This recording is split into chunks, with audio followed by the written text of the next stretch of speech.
വയനാടാണ്. ഞങ്ങൾ കഴിഞ്ഞ പ്രാവശ്യം വേനൽക്ക് ഞങ്ങളും കാവേരിയൊക്കെ വയനാട് വന്നിരുന്നു, ഇതുപോലെ നിന്നിരുന്നു. അങ്ങനെ ഇപ്രാവശ്യം ഞങ്ങൾ കയറാൻ നിന്നപ്പോൾ പട്ടു സാറിനെ വിളിച്ചപ്പോൾ പട്ടുവാണ് പറഞ്ഞത് എന്ത് നമുക്ക് ഇപ്രാവശ്യം 1000 ഏക്കർക്ക് പോവാം. അങ്ങനെ പട്ടു ഇവിടെ അർച്ചലിക്കാനെ വിളിച്ചു. പട്ടു നമ്മളിവിടുത്തെ കാര്യങ്ങൾ പറഞ്ഞു കൊടുക്കും.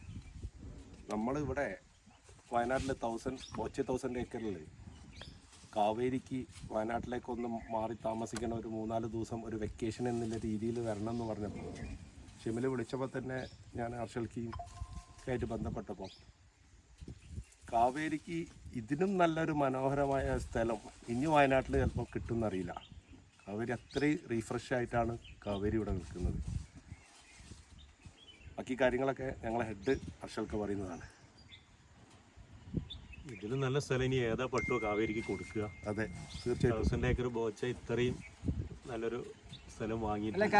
ബോച്ചനോട് ചോദിച്ചപ്പോൾ ബോച്ച പറഞ്ഞു കൊടുക്കുന്നത് പട്ടു തന്നെ പറയും, ഞാൻ പറയണ്ട. അല്ല, ബോച്ചനോട് ചോദിച്ചോ, ബോച്ച പറഞ്ഞു കാവേരിക്ക് 1000 ഏക്കർ തന്നെ കൊടുക്കാന്നാണ്. അതെ, 1000 ഏക്കറിന് കാവേരി വിലസെറ്റേതാണ്.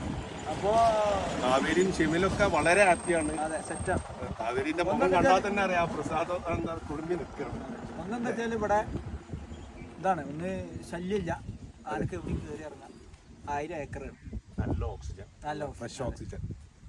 പിന്നെ ഇവരെ ട്രീറ്റും ഹോസ്പിറ്റാലിറ്റി, അതെ, 1000 ഹോസ്പിറ്റാലിറ്റി. അങ്ങനത്തെ ഒരു ഹോസ്പിറ്റാലിറ്റി എവിടെയും വേറെ എവിടെയും അനുഭവിച്ചിട്ടുണ്ടോ? അതില്ല.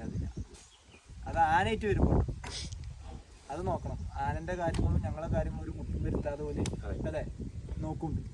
നമ്മളവിടെ കട്ടക്ക് നിൽക്കുന്നത് നമ്മൾ അത് ആർസരിക്കാം. Set okay.